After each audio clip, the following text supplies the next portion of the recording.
begin today, I want to ask, so we've decided that continuing with our wellness, prevention, saw sharpening model, we've decided, okay, we've done two things. We've decided that exercise and nutrition are two of those legs that will support our wellness table, or are two things that we can do regularly that will make it so that we are doing much better everything else we need to do. Is there any... Oh, by the way, I sent an email. Did anyone see this email I sent to the class yesterday about saturated fat? Was that interesting? Oh my gosh, that was so interesting. What is it about? It's pretty much that saturated fat isn't as bad as we thought. And that it's... well, just read it. It's in your email inside the class. We could spend more time on all of on nutrition. It definitely for as long as we ever wanted to, and not exhaust it. But we don't need to. But read that article. You've made a copy of it. So, eating well, exercising. What do you think is the next leg, and as important as nutrition as far as keeping your saw sharp? Sleep.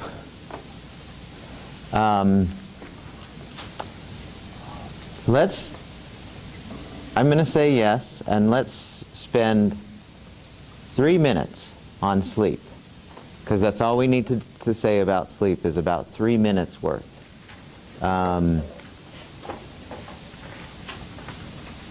What does the research say how much sleep a person needs? 7 hours? 6 hours? You think 8? I want 8. Wouldn't that be nice? What did you say? Depends on how old you are? So like if you're a year old, you need more than if you're 80? Yeah, my 1-year-old. We're the same. Yes? Yeah, there is no right amount. You're exactly right. There is no right amount for how much sleep you need. It depends on many things, how well you eat. If you're getting regular exercise, you usually need less. If you're exercising really, really hard, you might need a little more. The way to tell how much sleep you need, because most of us live, remember, again, we're living in 10th century BC bodies, or 5th century, or whatever our ancestors were around. So we have to think in terms of how did they function in their culture, in their environment. How much sleep did those guys probably get? Yeah, if it's dark, they weren't staying up because they didn't have electricity, they didn't have TV to watch to keep them up. They would hang around, the fire but they would fall asleep. They would get a lot more sleep than we're getting. Now, I'm not saying that's how much we should have, but most people, research says that most people get about an hour less sleep than they need, typically. And some of us are getting far less than that. I don't know too many people who get too much sleep. That's rarely the concern, Maggie. Somebody told me that, I don't know how to explain this scientifically, but somebody told me that the hours of sleep you get before midnight almost count as double as the ones you get after. So if you go to bed, at 9 or 10, you're going to get a lot better sleep in those hours before midnight than you would in... I've heard that. So Ben Franklin was right. Did Ben Franklin say that? Early to bed, early to rise makes you... Oh, yeah. And he was not healthy or wealthy when he died. But he was very, very wise. What is that? He was staying up all night. He wasn't either.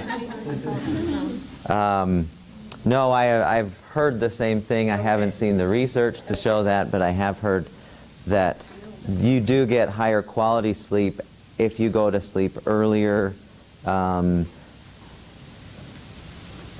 Here's how you tell how much sleep you need.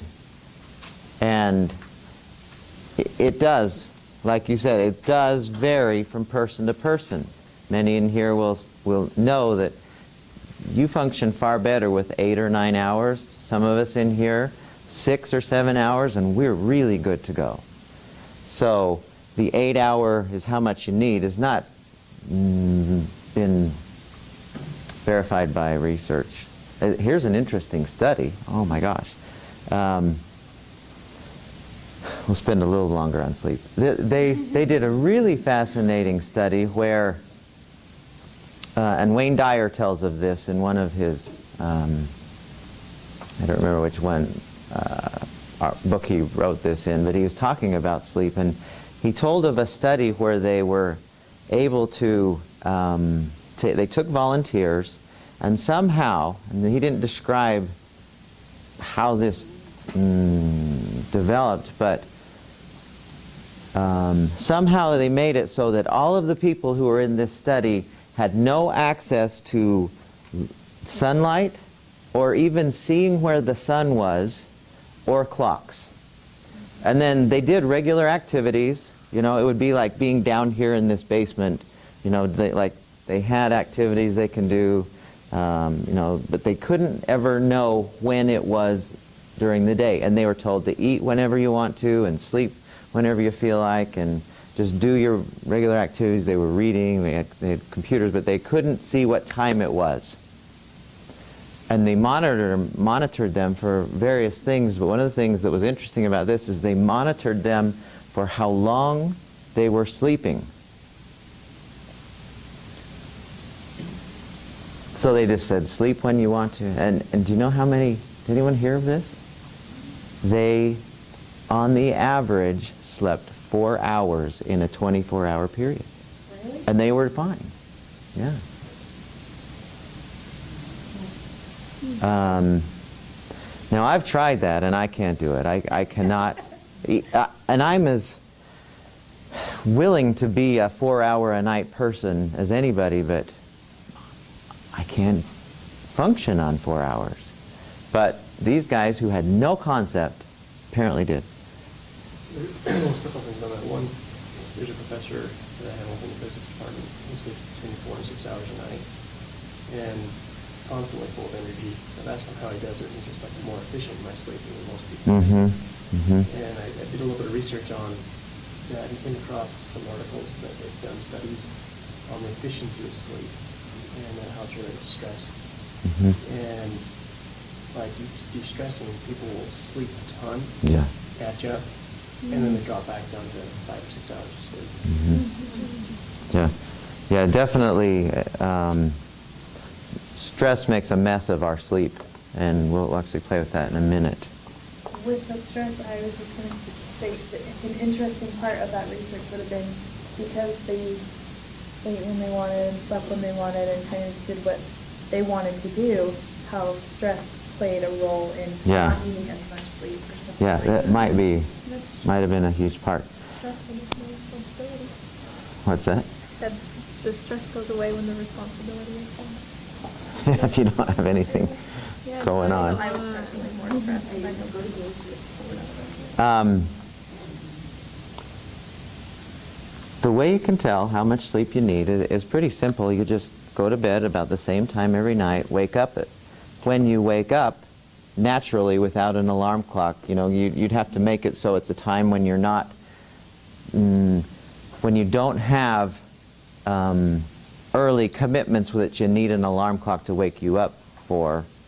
So you just go to bed about, say, 10 o'clock and then find out when you naturally wake up about like 3 or 4 days in a row, and that will give you an idea of take the average of that, and that'll give you an idea of how much sleep you need. Now, if you have kids, or if it's a windy day and it's really loud or whatever, or there's a lot of things that can play into varying the quality of your sleep.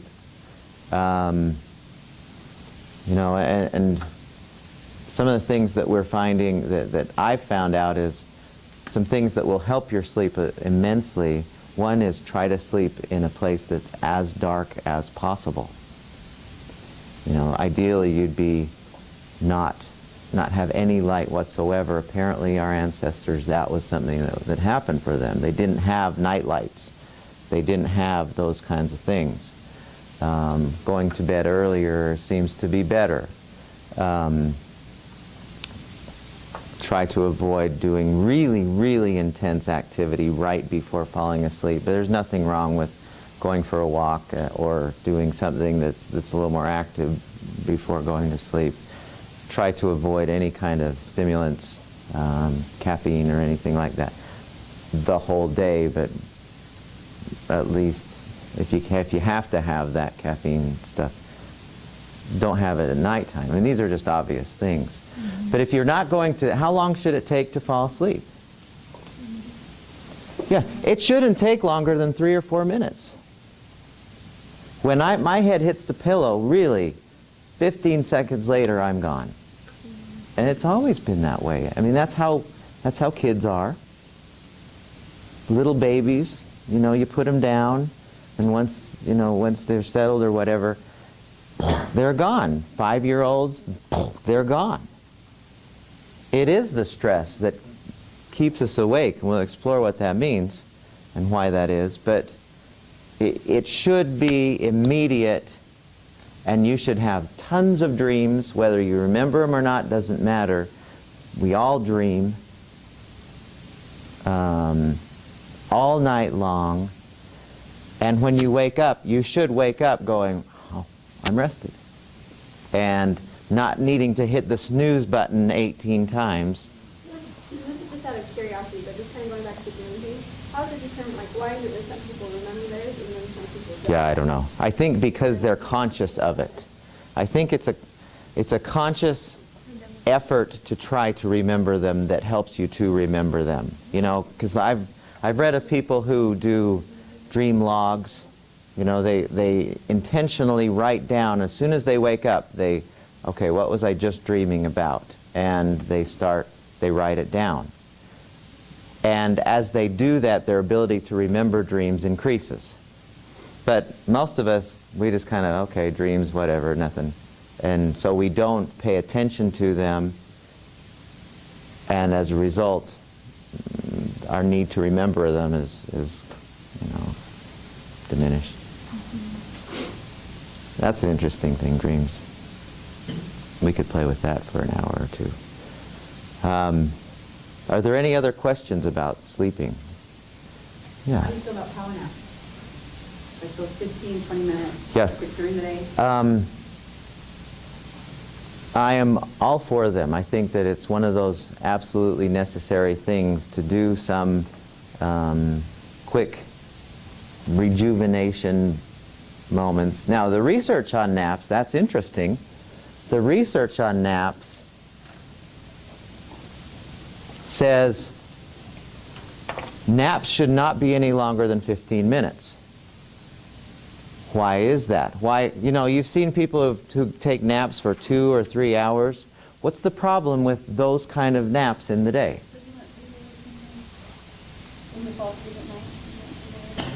It might. There's a more important reason, though, than that. Like the REM and the type of sleeping we're going into. Does it have to do with REM sleep?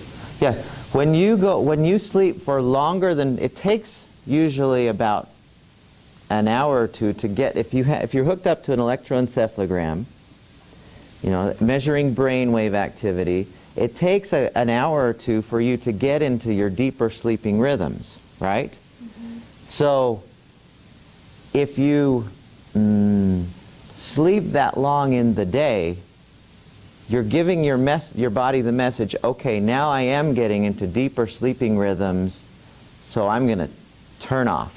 And then you stop that, and it's quite a jolt to return back to normal waking brainwave activity.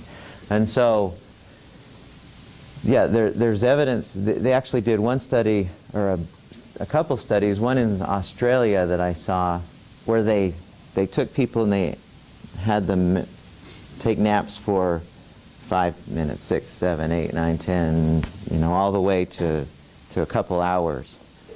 Big group of people. And the ones that were most rejuvenated were the ones who were sleeping between 12 and 15 minutes for their naps. So that's why I love the relaxation exercise we do in the stress management class. Are ideal for that. They do the exact thing that apparently our ancestors took naps. The Mexicans have it right. We still do it, yeah. The little siesta.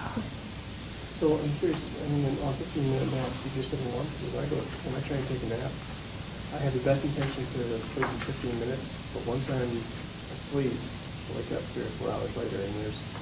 Yeah, I would set an alarm if you're consistently, if you are sleeping that long during your naps, that means you're not getting good enough sleep during the nighttime. So I would make sure that I'm getting enough sleep, because a nap is just kind of a pick-me-up. It's kind of a it's like a recharge. It's not designed to be sleeping. I like to practice taking short little naps when I need them in the day. At first I need an alarm, but after a while, I can only take a 15-minute nap now, and I wake up and I have so much energy. I just go. My body just... And in a few days, we'll give you the perfect nap, the best way to do that, and it'll solve all of those problems. In next week, no, it'll be the following week. We'll do something that will solve all of your napping problems, all of them. Okay, anything else about sleep, naps, and such? Okay, so if we make that one of our table legs, what do you think? What's the next most important table leg or saw sharpening activity? I would say it has something to do with your mental, emotional. Okay. Can you be more specific? No. You said the same thing. Yeah, like Erica? mental rest, or what comes to mind is not even so much sleeping, but taking time to either meditate or to be or to not, because our minds are always going, and it's not like we can sit and not think. Our minds Nobody still, can. But the practice of mindfulness or meditation can be, I guess, with the right tools, something that can be rejuvenating for our minds, because our culture, I think, is such that we always got to be doing or thinking or going. So maybe mind rejuvenation. Okay.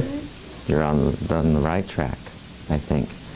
And more globally, or a bigger version of that would be to manage your stress. How we do that, we're going to play with, here at the beginning, today and Wednesday, we're going to discuss stress as a physiology, and then we're going to get into the best ways to do that I know of. So our third leg, or fourth, if we want to include sleep in there, which I'm not against, it would be to make sure our stress levels are not high, to manage our stress, to be on top of our stress. Now, let's have a discussion. How many in here, okay, raise your hand, how many have taken the stress management class? Raise your hand. Who has not? You're in it. How many are in it right now? Oh, really? Okay, so this is fresh on several of your minds.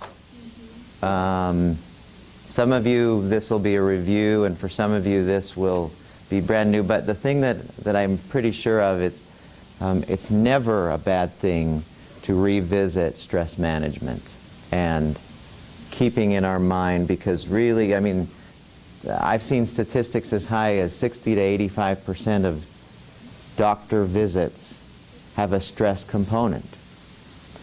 When we were writing the textbook, we tried to find diseases that didn't have a stress component, and we were hard-pressed to find very many at all.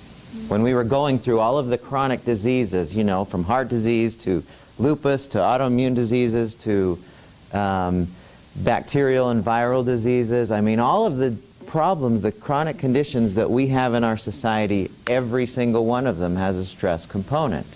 I don't mean that stress causes them, but stress absolutely negatively affects them. Absolutely. And as much as diet and insufficient exercise, stress plays a part. And so I want to explore that with us and see why that is, first of all, and kind of so that you can make sense when somebody says, oh man, I got this sickness, or I have this pain, and you can say, well, I understand why the stress is contributing to that. I think it's important for us to know. So, does anyone have a headache in here? You do? Anyone else? So we got a few headaches. Okay. How many of you who say that you have a headache now are pretty sure that the headache's a result of some kind of stress going on for you?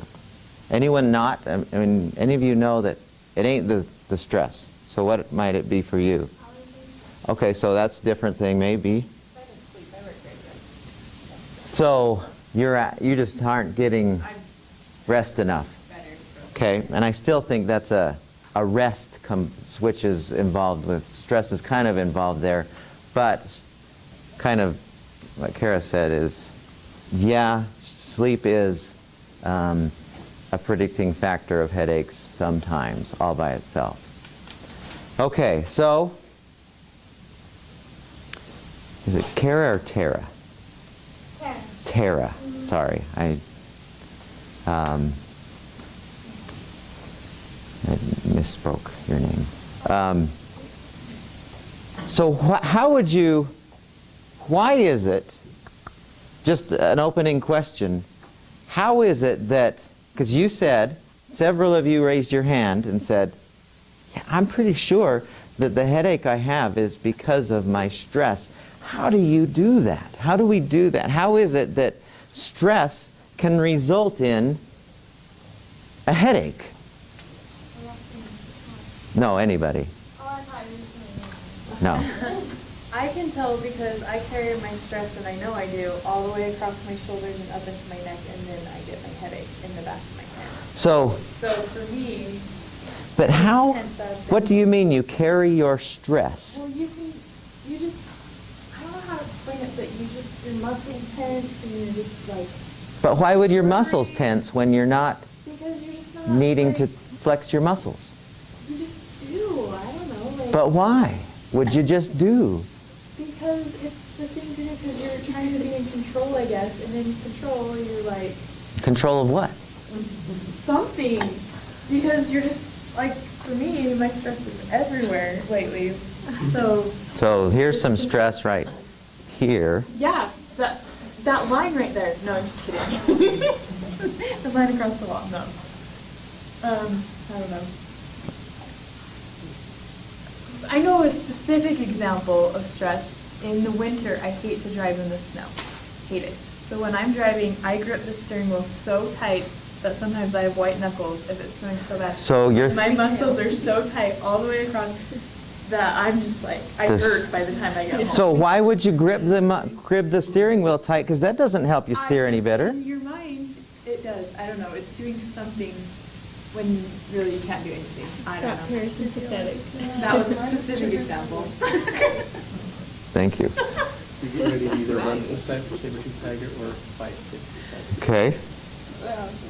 Okay, so we have to, again, and this is a perfect, our model or our analogy of us having 10,000 BC bodies absolutely fits with the stress response. When our ancestors, and those of you who are in the stress class or have been there, this will sound very familiar. Our ancestors, when they encountered a problem, that problem was almost entirely what? It was a physical problem. they had some kind of a threat in their environment, say a saber-toothed tiger, and what did their bodies, or what did their bodies adapt? How did their bodies adapt so they could handle the threat of the saber-toothed tiger? Okay, so we've all heard that fight or flight response, right? Now I want to add something to that I think is the missing part that nobody tells us with the fight or flight response. So when you are, so let's think of our ancestors, and they're out, hanging out, and suddenly a saber-toothed tiger shows up. Okay, can you picture that? What's the first thought that you're going to have?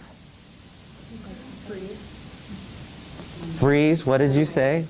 Run away? That's the first thought. The first thought we're going to have is, or uh-oh, or oh, whatever. You know, that's the first thought. It's not run, that's the second thought. The first thought is, oh my gosh, and why do we have that thought? Why? This is super important, because this explains everything about why Maggie can't explain why she's gripping the steering wheel in the snow when there's nothing wrong with what's happening. She's safe. But she's still gripping the steering, but she doesn't know why. Why do we have this thought? Taylor? But why?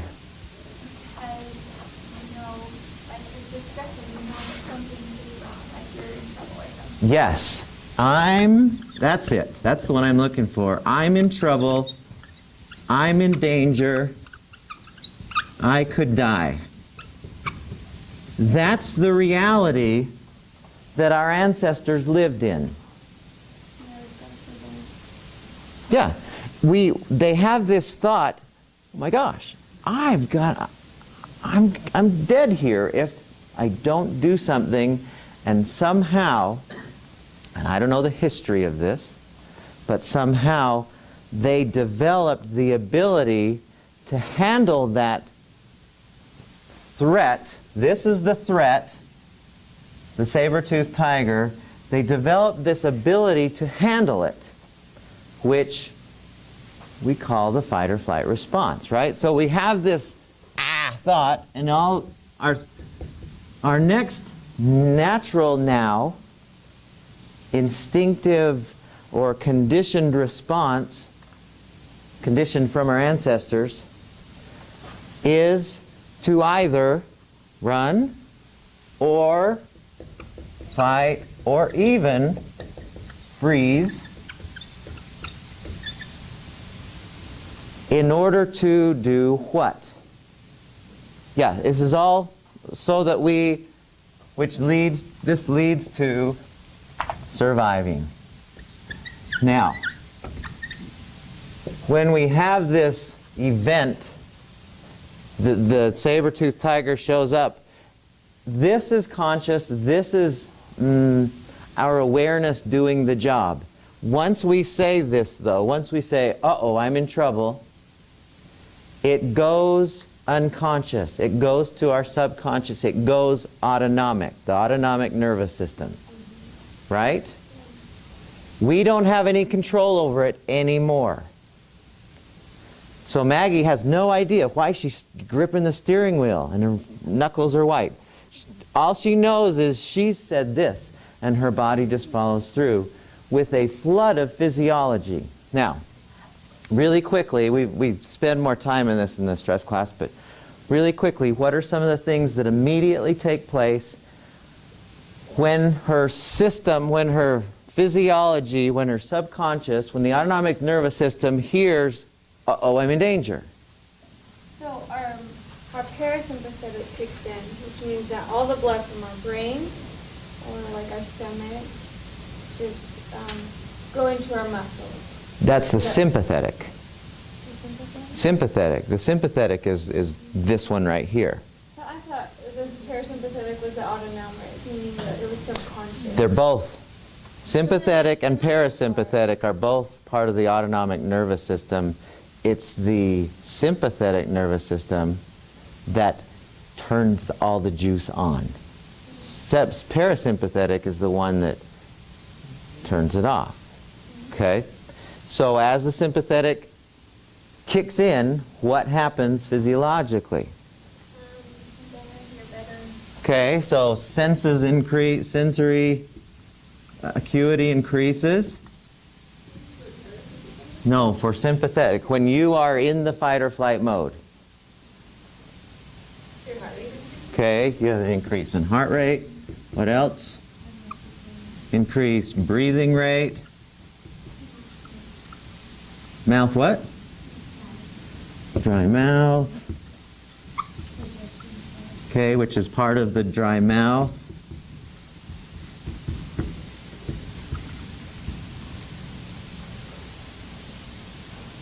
What do your muscles do? You have muscles tense. Tense. How do tense muscles help you run?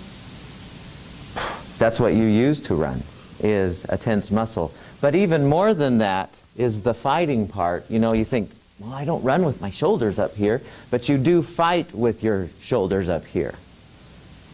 Right? So if somebody were coming after me, if a saber-toothed tiger were coming after me, you know, I wouldn't want my muscles to be going, all right, let's handle it. Yeah. I'd want to be, you know, knocking the tar out of it, or taking a club and knocking the out of it so that it doesn't eat me. Is that a reaction to the adrenaline going into your system, or is the adrenaline? No, the adrenaline, there's actually two hormones that happen upon the activation of all this. There's adrenaline. Does anyone know what the other hormone is? Yep, cortisol. These two hormones run in sync with the autonomic nervous system. So the message gets to your adrenal glands from your hypothalamus via both the bloodstream. You do release some adrenaline from your hypothalamus, goes into your bloodstream, but even more so, the message goes neurologically through your nervous system to your adrenal glands that immediately pumps out adrenaline and cortisol that flood every cell. Every single cell in the body gets some adrenaline and cortisol instantaneously. And they are the things that cause the subsequent reactions that we're talking about here. Okay, so yeah, good. What else? What are other immediate changes take place? What happens with your bloodstream? How does your bloodstream change? What did you say?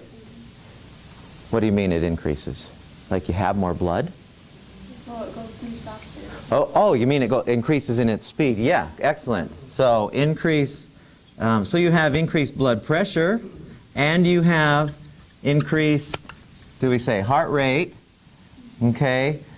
What happens to it's really fascinating. What happens to the consistency of the blood? Or what happens to what's in the blood? Those are two interesting things. Do you know, Jason? It just, all of a sudden it starts to clot faster. Okay. Well, if you're bleeding or something. So, some parts of us, blood tends to be thicker. Some parts of us, blood tends to immediately be less thick. More viscous, is that the right word? More diluted. Okay? Why would that be? Okay, so you mentioned so we've got clots, quicker clotting ability. Yes? Why would that be? Yeah. Yeah, if you're fighting it and the saber-toothed tiger goes, wow, right? And so you're suddenly bleeding. Well, your body knows I don't want to bleed to death. So it clots more quickly. Now, why would, what parts of us do you think tend to be less clotting, less, where would you find blood that is less thick, no, less dense?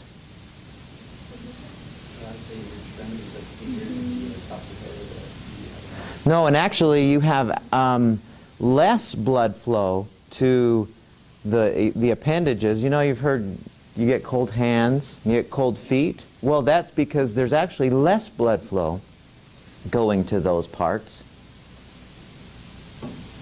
But where is it going to be even more necessary?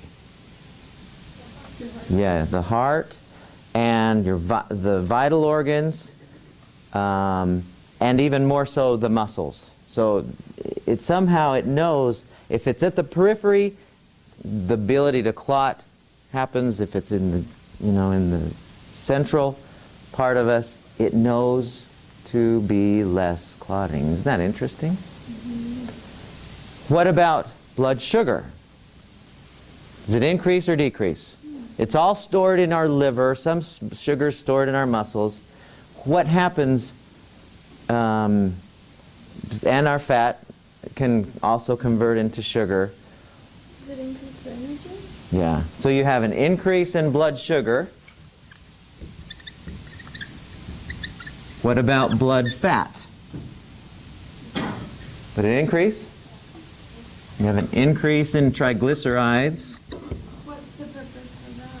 It's more energy. Oh, okay. It's not as immediately useful, but it is energy. It's still, okay. Yeah, that's and it pulls it out of fat cells. See, we have the stress diet. What about, do you tend to be, well, no, let's not go into that yet. Reproductive system. Shuts down, right? So decreased reproductive system. When we say it shuts down, what, It doesn't function in its normal way. for that moment? Yeah. I mean, like, does it stop producing certain hormones? Do sperm stop producing? What? Well, long term, Long term, it could. but this is, so here's how this is supposed to look. Here's the model, and those of you in the stress class, you've seen this before. Here's time going this direction. You're at homeostasis.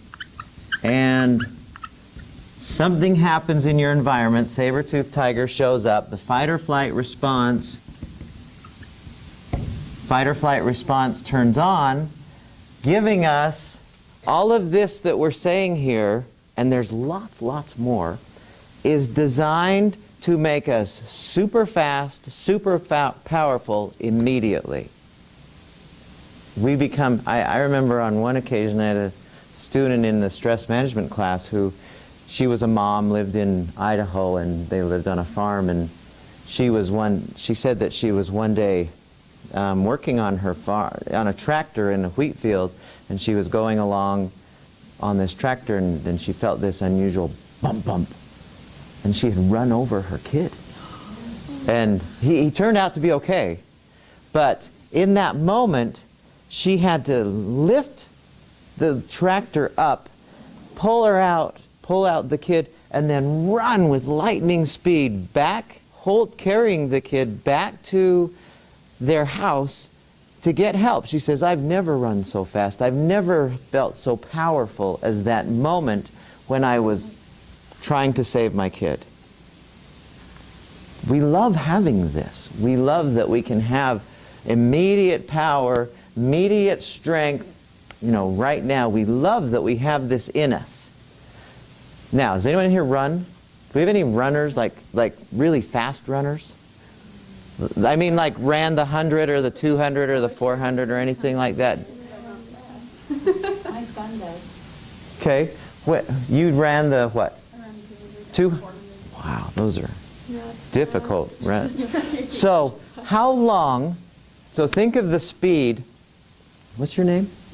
Michelle. So Michelle, when you're running the 400, which pretty much is all out, still, Longer than that, you can kind of coast a little bit. Still at the 400, definitely the 200, you're still trying to run at almost your maximum. How long could you have, can you continue to do that before you're, wasted? The one lap, right? That's all you can do. The fight or flight response is only designed to last 2 to 3 minutes. We don't have more energy than that in us to handle doing that at high intensity longer than that. Does that make sense what I just said?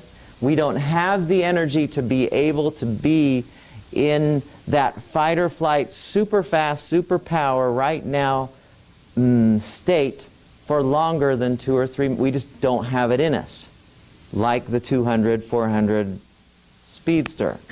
So at some point, we're either eaten or we're safe, and we go through this phase of exhaustion where we're just spent.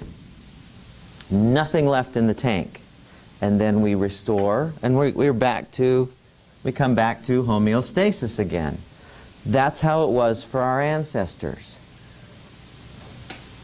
They survived, and all of this in here that we're talking about, the only purpose we have for this fight or flight response is surviving a physical danger.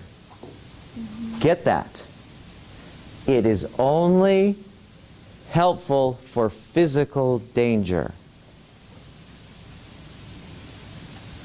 That's the only reason we have it, and we love that we have it. I was reading somebody's paper just for my online class, and they said that they'd been swimming and somehow they got underneath I hope it wasn't somebody in here, I won't point it out if you do, but they were swimming and somehow they got underneath this fairly large boat and they couldn't make it out. They were stuck. She was stuck. She's, oh man. And suddenly she said, I just had I was just swimming faster than I've ever swam before, and I didn't know where I was going to go, so I just kept swimming and swimming and swimming, and until she made it to safety. We love that we have this for those moments when we are really in danger. The challenge is our lives, we're not in danger, but we stay up here. And so we'll stop with that. We'll continue kind of with that idea and the effects that flow from misinterpreting things Do we still next have time. a lot of the same physiological responses even if it's not physical? 100% the same. But that's damaging if we're not running, right? There you go. Oh, okay. That makes sense. Can I ask a question real quick?